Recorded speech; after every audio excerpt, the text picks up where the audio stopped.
Welcome to the MOOC on Economics of Gender and Development. And we are on week 10, module 32. In this MOOC, today we will discuss on economics of childbearing. I am Dr. Dipanjali Devi, Assistant Professor and HOD, Department of Economics, Dudhnoi College, Dudhnoi, Assam. So, the previous learnings, the status of progress of women in regard to health and education indicators with particular focus on male versus female, development and developing country comparison, and the Indian scenario has been discussed in the previous MOOC classes. Now, today we will discuss about the new fertility facts, career family compatibility, need for policy framework. So the population plays a complex role in the process of economic development, serving as the source of labor supply and human capital, expanding markets and fostering innovation. In recent times, the world has entered into a phase of demographic transition characterized by both a low death rate and birth rate, resulting in low population growth. Shifts in global fertility rates have become the major determinant of demographic transition, moving the world from a state of population explosion towards a potential population crisis. This is mainly due to declining fertility rates in the entire world, which results in the excessive burden of aging population.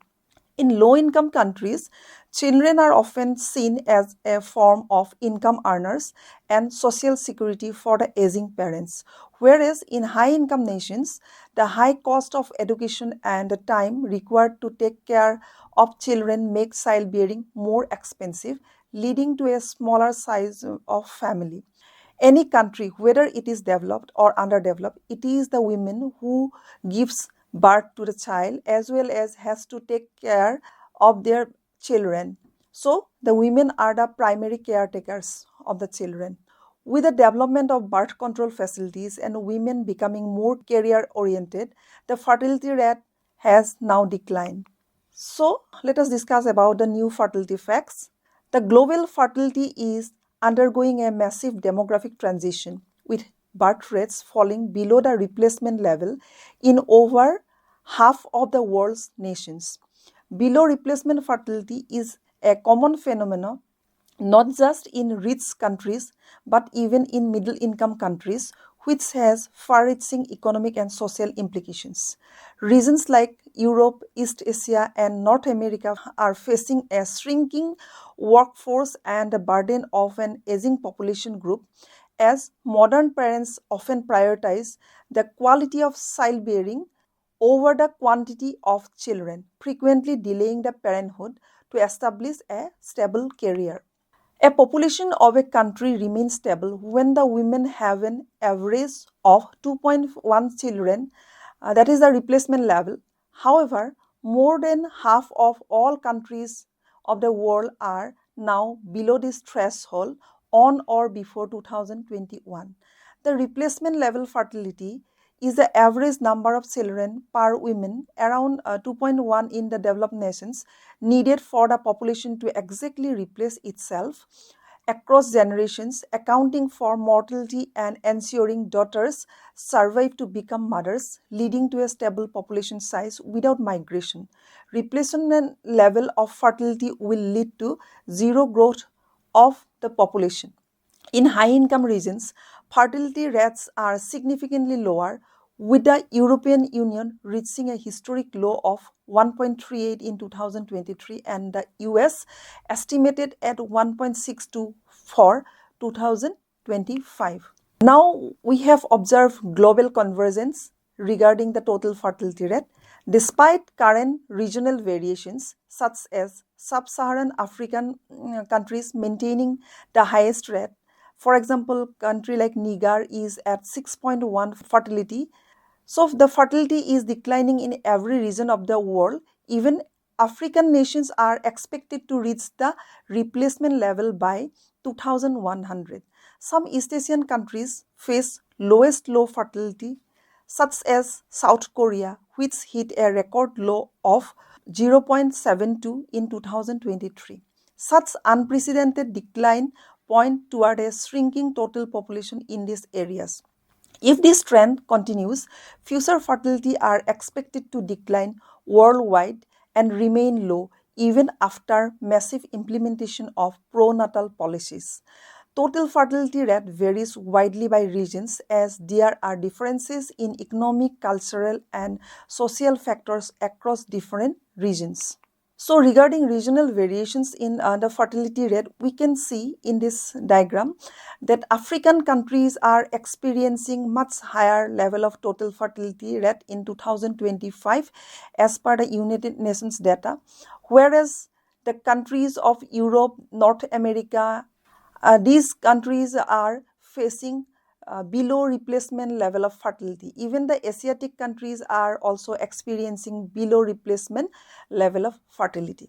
Even within the same region also, the lower the income, the higher fertility and vice versa. The fertility rate of rural dwellers is higher as compared to those living in the urban areas.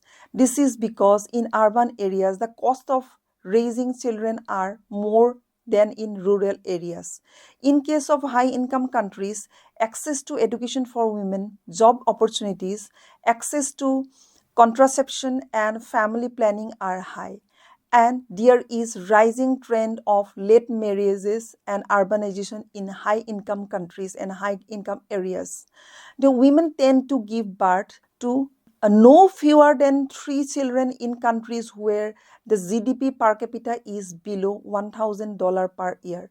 Whereas in countries where the GDP per capita is above $10,000 per year, women tend to give birth to no more than 2 children.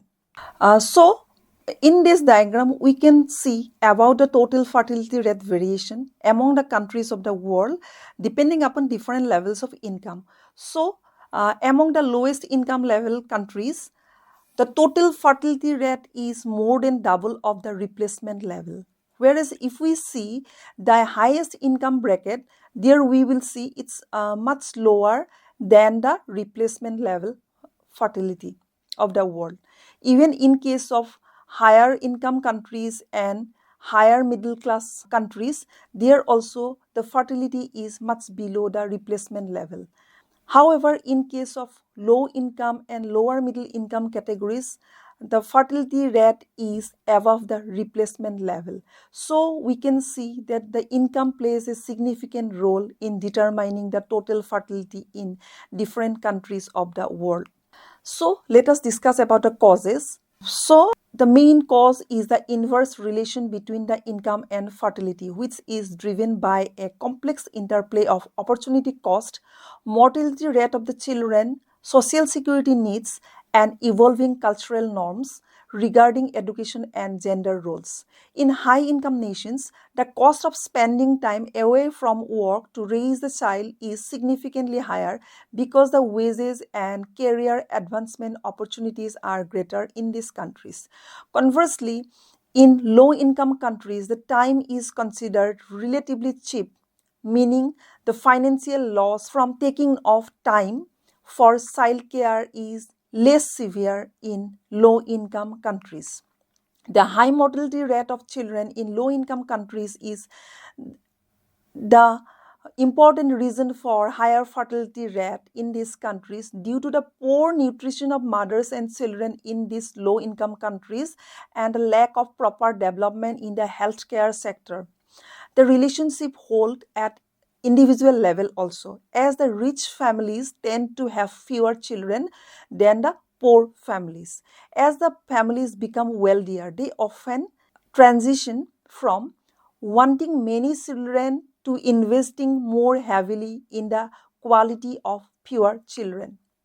In less developed regions, parents in low income countries tend to have more children so they can depend on them for financial and physical support at old age. But in case of developed countries, there is strong social security measures, so the preference for children is less. The utility maximizing parents prioritize high expenditure on education and health for each child to ensure their future success, which naturally limit the total number of children they can afford to support. The higher income carriers often clash with the traditional childcare roles, leading to a motherhood penalty where women experience diminishing earnings, loss of social networks, and delayed promotion after childbirth. To avoid these career family conflicts, women in high income setting may delay or forego childbearing. So, based on this discussion, we can observe 5 significant facts about the fertility in the entire world. The number one is the total fertility rate have declined in every region of the world. Number two, the share of the births to women under age of 25 is projected to decline by 2100. The total fertility rate in Europe and US is much below the replacement level. Africa is the only region of the world where the fertility rate is currently higher than the global replacement level fertility. The total fertility rates in Asia are declining, especially in East Asian and Southeast Asian countries. The two most populous countries of the world, China having the fertility rate 1.55 and India 2.03, have fertility rates below the replacement level. Government policies, socio-economic development, and cultural expectations around the reproduction in these countries are the root cause of this trend. Afghanistan, where the fertility rate was one of the highest in the world in 1990s with 8.0, but the current fertility rate in this war-torn country is 4.43, as more Afghan women are receiving an education and getting jobs, family planning services, and birth control. Additionally, falling infant mortality rates influence the reduction of fertility. Further, let us discuss about the fertility facts in the context of India. The World Population 2025 report shows that India's current TFR has fallen to 1.9 along with the declining fertility both in rural and urban areas, leading to pose risk in Indian economic trajectory. The root cause of such demographic scenario is not just a government campaign but also due to simultaneous economic, social, and cultural changes, and of course, the secondary infertility related to medical conditions. Rising female literacy and more career oriented outlook among the women create a shift in the age-specific fertility.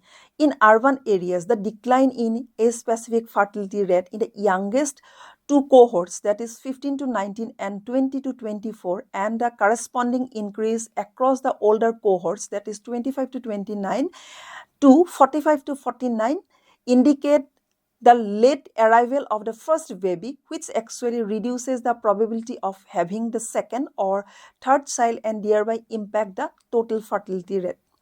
Even in case of rural areas, a decline in the share of age-specific fertility rate is observed in the age group 15 to 19 cohort, along with an increase in the 20 to 24 to 30 to 34 age cohort, thereby reducing total fertility rate. So in this diagram, we will see about the interstate variation in the total fertility rate in India. In the diagram, what we observe is that in the states like Bihar, then Meghalaya, then Uttar Pradesh, we have seen the fertility rate is much above the replacement level fertility. However, in case of states like Delhi, then Goa, then some other states, what we have observed that the total fertility rate is below the replacement level fertility. So there is a large interstate variation in India's fertility because of the variation in the geographic, environmental, behavioral, and social factors. India's total fertility rate varies significantly by state, with northern states like Bihar, Uttar Pradesh generally having the highest, well above 2.1 replacement level. However, the southern states like Tamil Nadu, Kerala, West Bengal, and the places like Goa and Delhi are at the below replacement level fertility, indicating the demographic divide between northern and southern part of the country. Now the southern part of the country is experiencing the fertility rate as the developed European nations. Why it happens? It happens mainly because of the career family compatibility. The decline in the fertility happens because for a woman, career and family is in most cases contradict. When a child is born, a mother's emotional tie to her child is most important reason for her to leave her job. When she quits, she will not get the work easily again and she will delay this participation until her child grows up. This situation points the role of incompatibility hypothesis in which a woman finds herself in two different roles as mother and as employee. Women experience more career family conflict than the men due to the persistent unequal distribution of demographic and childcare responsibilities, which reduces the productivity of women. When considering the challenges of combining family, work, and education throughout the adulthood, the unpaid and unequal care responsibilities taken on by women have been well documented and found to persist even despite increases in women's employment and moderate improvement in the division of household labor. The impact of childbearing varies in accordance with the level of education and income. The labor market participation of tertiary educated women is less affected by childbearing relative to the women with lower level of education, as those jobs are highly paid jobs, so they can afford the childcare. This section of women with higher educational attainment and income remain largely in the labor force, or they are most likely to return to the formal sector after the birth of the child. The women in the informal sector are more vulnerable to low and often irregular incomes, limited or no access to social security benefits, and non-compliance with the labor protections such as maternity leave and minimum wage. The women having lower educational attainment do not have such luxury as their income as well as family income are very low. So they are bound to work as soon as possible after having a baby. However, this will have serious impact on the health of the mother and the child, and thereby it will reduce the productivity of the woman. Previously, women are more family oriented than men who choose jobs that allowed flexible work hours, lesser pay, and promotion opportunities so that they could accommodate family demands and childbearing. Now, the women outnumber the men at the universities, thus apparently making heavy investment in human capital. If they expect to combine career and family, they have to balance demands from the two spheres, which is not easy. Women avoid the family unfriendly work conditions involving overtime work, unpredictable schedules, and requirements for content availability, which actually hampers their career and discourages others from having children. Women's success in career and success in life is a trade off. Women also face disproportionate cost of pursuing a successful career due to the pressure between career and family. A professionally successful woman might not have children at all or delay having children in recent times, as many choose the postponement of the first child for a long period of education and the time required to build a career despite of optimal biological time left behind. The motherhood penalty is higher for less educated and less skilled women, and of course the women with less income. So there is the need for policy framework. In the context of falling fertility rate in the entire world, it is high time to frame policies to support the women to maintain the career family compatibility. Maintaining career family compatibility for women requires various family friendly policies which are crucial for reducing work life conflict and boosting career prospects along with having children. So the policies for career family compatibility may be of paid maternity, paternity, and parental leave. 84% of the developed countries often subsidize or parental leave benefits at an average cost of 2.6% of GDPs, as per the data of United Nations in 2013. The countries implement these expensive programs because they are associated with the country's demand for children.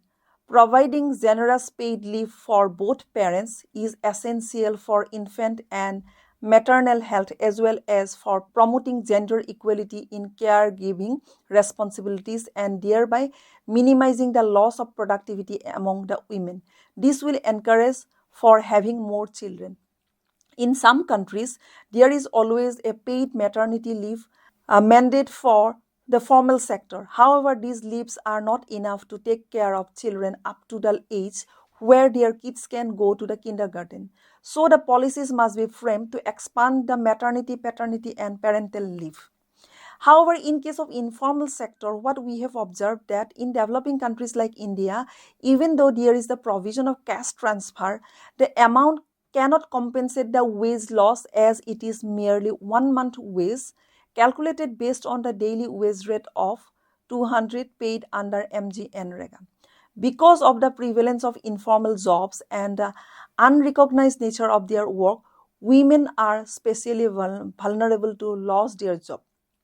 The right amount of cash benefit must be provided to compensate those women for the income loss due to the motherhood can ensure their career family compatibility even in the informal sector.